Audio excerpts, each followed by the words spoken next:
For 7 years, our lives were intertwined.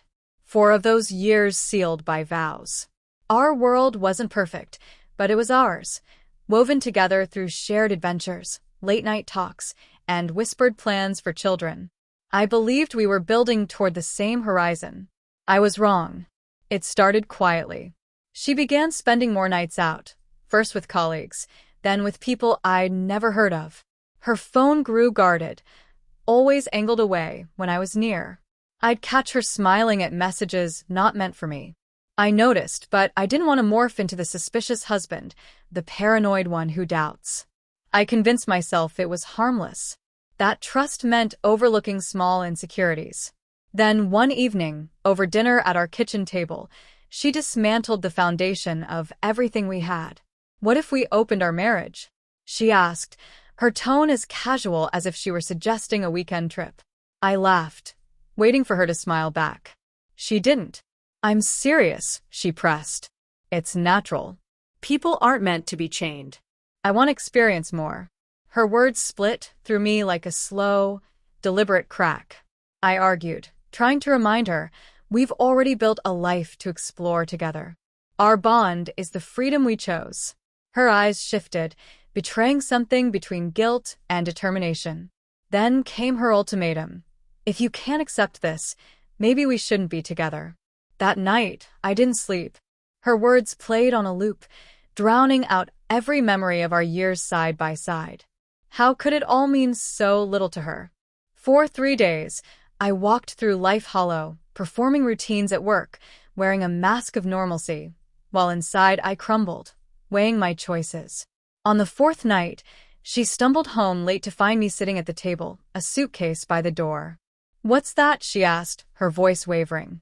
I spoke with a coldness she'd never heard from me before.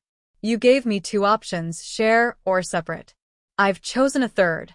I'm leaving. Not because you forced my hand, but because now I see you clearly." Her expression shifted. Anger, disbelief, maybe even fear. She hadn't predicted this. She thought I'd cling, plead. "You don't mean it," she whispered, her voice cracking. "I do," I answered. "You wanted freedom. You have it. The door's open. Take what's yours."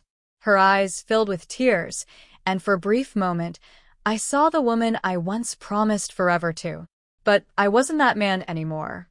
She scrambled to backtrack, saying it was just an idea, that we could talk it over. But I was done listening. Some wounds close doors that never open again. I stood, grabbed my keys, and walked out, leaving her surrounded by the ruins of her choice.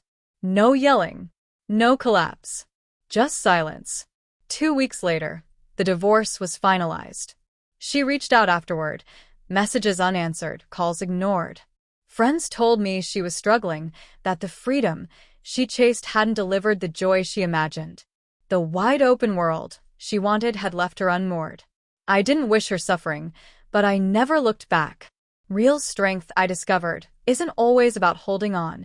It's knowing when to let go. In the months that followed, I rebuilt myself. I reconnected with friends, returned to old passions, and finally took that solo trip I'd always dreamed of. My life wasn't flawless, but it was mine again. Unburdened. Whole. I later heard her ventures fizzled. She dated, but nothing endured. She had tied her identity to what we once had, and when it crumbled, she was left chasing illusions. The open love, she saw it was only a brief escape from the void inside her, not a cure.